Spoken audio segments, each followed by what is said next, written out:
Hello mga ka-YouTubero, magandang umaga sa inyo lahat and tayo ay nandito naman sa bayan ng Malabon. Magandang umaga sa inyo and ngayon ay araw ng Monday, November 20, 2023. Nahirapan lang ako sa parking dito sa Malabon kasi parang lahat ng mga parking na napuntahan ko ay exclusive lang and parang walang mga parking space para dun sa mga mamamasyal dito unless meron kayong sariling driver. Ayan, so bali nandito tayo mismo sa simbahan ng Malabon. Ayan. Ito palang arko na ito mga ka-YouTubero. Bago lang pala ito. Bagong tayo lang. Dati daw kasi puro mga puno daw dito. Ayan. So mga year 2000 lang daw itinayo. Pero yung mga ginamit ay galing daw sa sementeryo itong mga adobe. Ayan.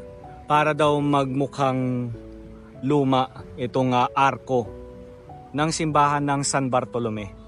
Ang simbahan na ito mga ka-YouTubero, makikita nyo nakalagay 409 years old na. Grabe. Pero syempre itong simbahan nila rito ay parang halong luma at saka modern And mostly dito sa labas hindi na ito yung original structure, pero yung mga columns original Halika, pasok tayo ng simbahan.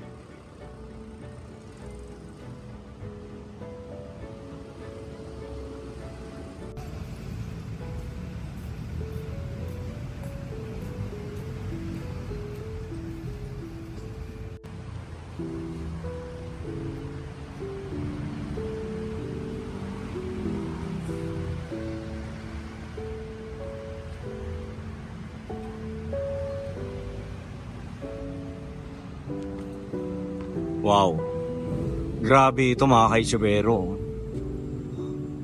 Makikita mo talagang original and ni-retain nila Ayan. Ang ganda ng simbahan nila.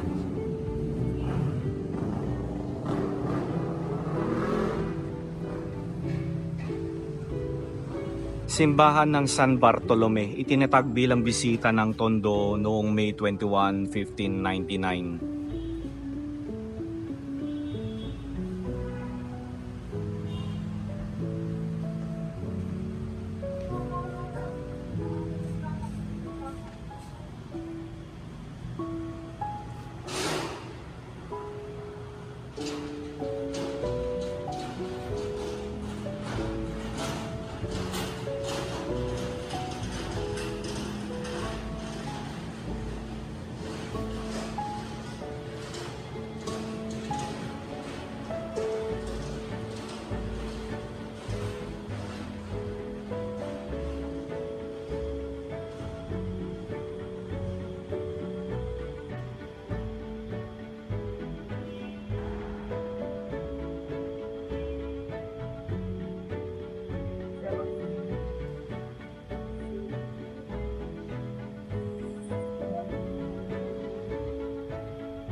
Ayan, so dito mismo sa loob ng simbahan, makakakita tayo ng mga tomb. Ayan o. Catalina Ordonez. Tapos dito, Emiliana Trinidad ni Constantino. Tapos meron pa rito. Actually, halos ng mga may mga tomb talaga, Ayan, eto di Tiburcio Goco. So ito another Goco, Pedro Goco Jr. Di ba mga kaitsubero? Ayan, mga tomb. Actually, lahat ng sulok ng simbahan mayroong tomb. Ito pa yung iba. Yun.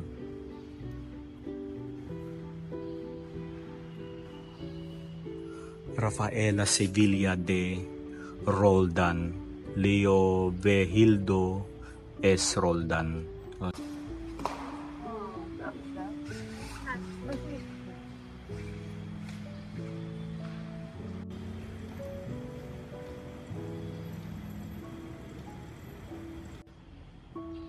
Ang dami, meron pa dito. Halos lahat ng sulok ng simbahan may mga tomb. So noong araw, kapag daw ang iyong labi ay nasa loob ng simbahan, mayaman ka noong araw. Ayan.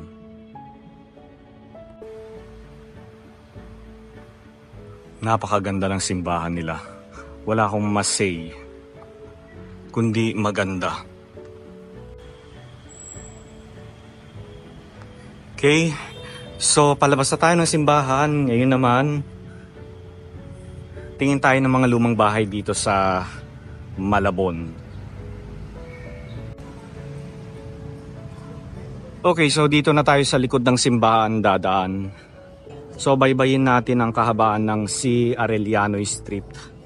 So medyo mahaba-habang lakaran ito.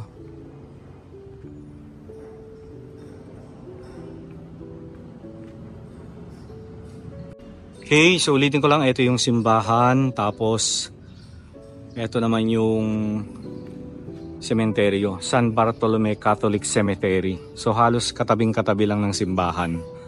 Ayan. So ito na yung palabas sa C. Arellano.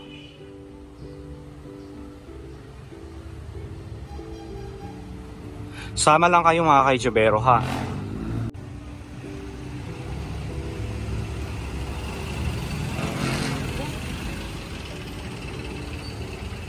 Okay, sama lang kayo mga kaitsubero ha. So ulitin ko lang, nandito pa rin tayo sa C. Arellano Street.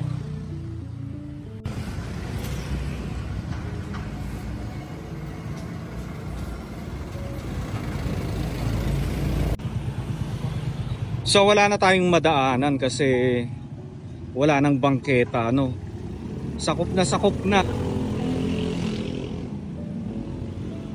Okay, so itong bahay na ito mga kaitsubero, Camus Heritage House. Ayan.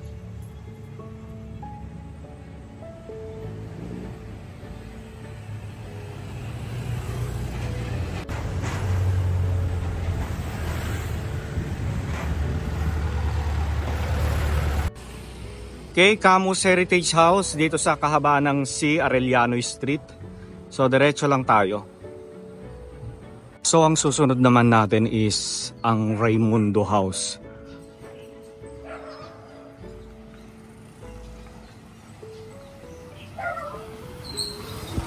And eto na siya sa may kaliwa. Tapos makikita natin dito may arko mismong harapan ng gate. Ayan, so kung mapapansin nyo yung bahay, parang kala mo lumubog. Pero dahil nga sa nag-improve na yung kalsada, so tumaas na. Ayan. And makikita nyo yung mismong bintana, meron siyang cover. Siyempre para hindi masira o baka kasi may magbato or magkaroon ng incident, masira yung bintana. Kaya para maprotektahan mo yung kapis window mo, Ayan, ganyan ang ginawa nila. Nilagyan nila ng net. Diba? Or siguro para na rin kapag bubuksan nila yung bintana, walang papasok na lamok. Ano? Ayan. Okay. Ulitin ko lang, Raimundo House. Isa sa mga lumang bahay dito sa Malabon.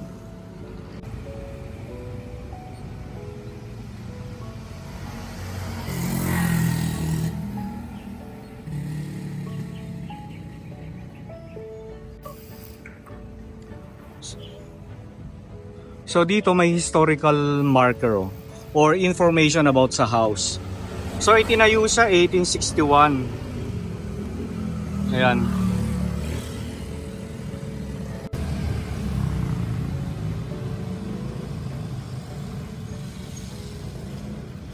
Okay, so dito sa Raimundo House, may Judy Ann's Crispy Pata. So sarado pa yung restaurant, magbubukas daw sila ng 10 o'clock ng umaga. Okay, so mula rito makakita pa rin tayo ng lumang bahay. Ayan, tapos meron pa rito.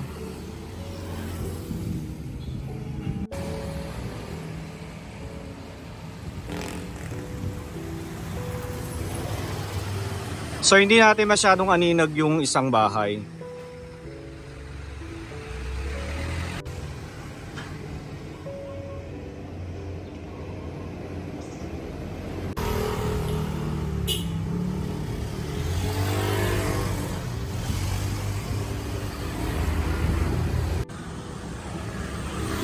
Okay, so dito naman mga kaitsubero, ito naman Villongco Talents Heritage House.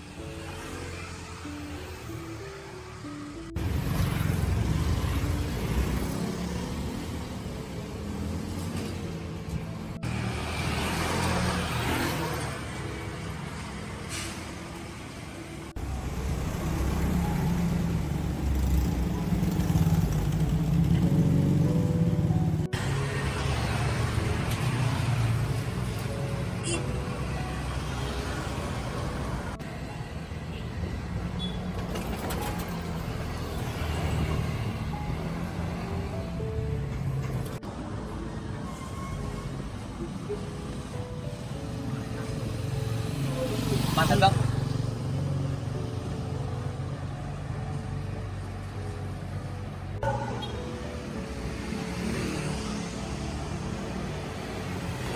Okay, so nanonood pa ba kayo mga kaitsubero?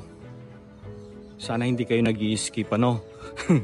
Ayan, samahan nyo lang ako mga kaitsubero. So etong bahay sa kaliwa natin, ito yung Mariano Luna Heritage House. Ayan. Ayan, tapos yung katabi niya, Teodoro Heritage House.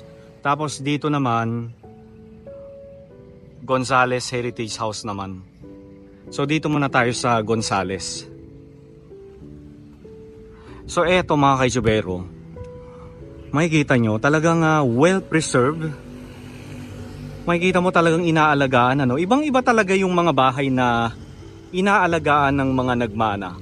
So makikita nyo rito sa structure, sa mismong bahay na ito, 1877 itinayo yung bahay. Ayan. Ayan. Talagang buong buo pa din ano. 'Di ba? Grabe mga kaitsubero no. Ibang iba talaga yung mga bahay na well maintained at talagang naaalagaan ng mga nagmana. Ayan. So itong street na ito, Paes Street. Ayan.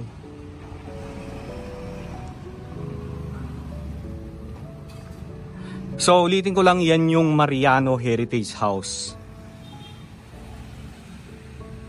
So itong bahay na ito itinayo 1890s. Tagal na no. Eh no.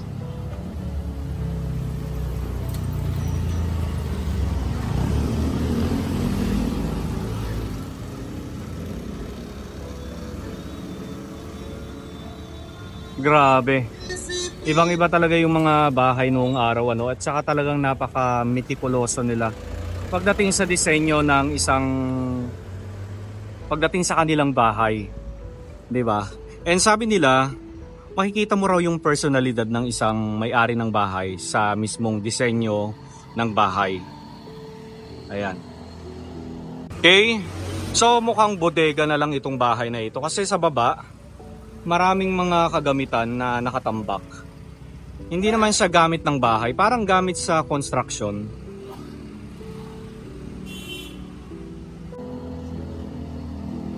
Okay? So yung katabi niya, Teodoro Heritage House.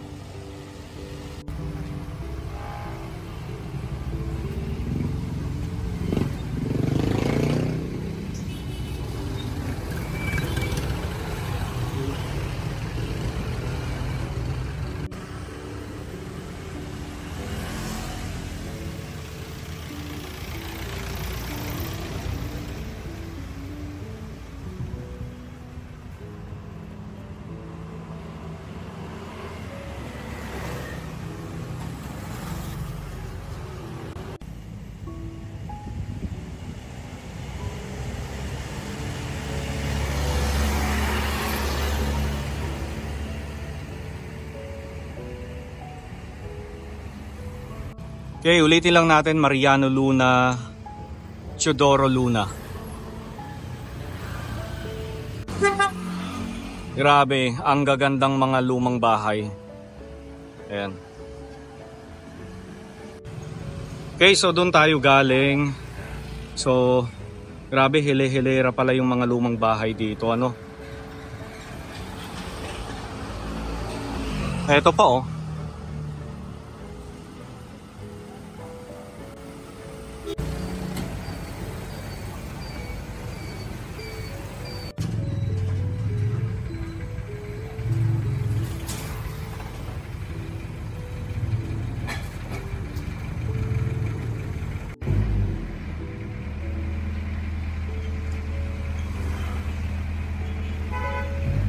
Okay, so eto naman sa may kaliwa natin.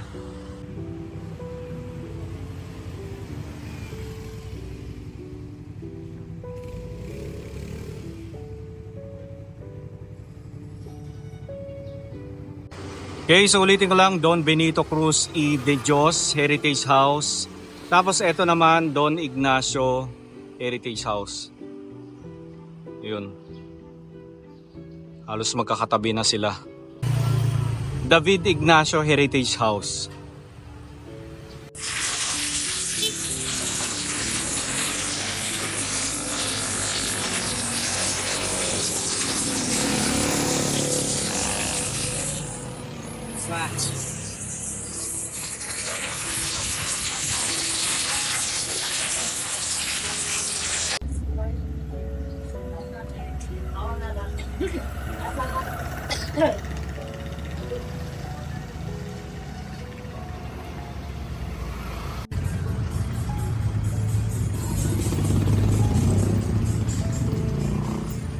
So eto naman yung Martinez House na itinayo 1800s din. Ayan.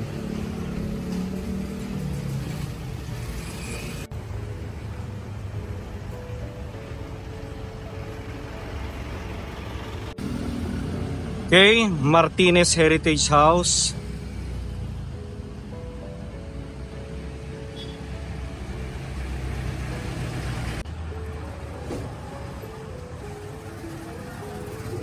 Grabe mga kaitsubero, busog na ako. Kahit hindi ko nakita yung loob ng bahay, labas pa lang okay na sa akin. Ano?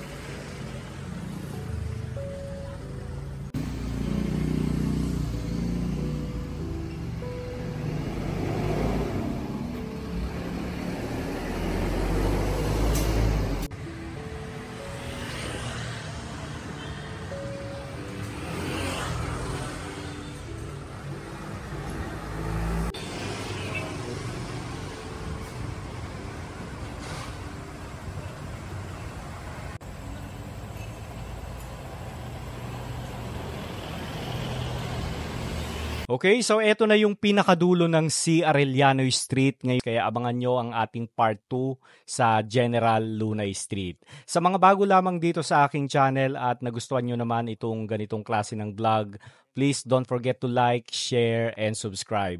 And alam ko marami pang mga bahay dito sa kahabaan ng C. Arellano Street ang hindi ko napuntahan.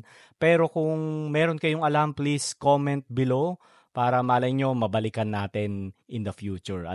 Maraming salamat sa lahat ng nanood ng video na ito, and please i-share nyo lang itong video na ito. Malay nyo mapanood tayo ng mga may-ari ng bahay na napuntahan natin and pabalikin tayo para ma-vlog ang kanilang bahay. Again, maraming salamat sa inyo.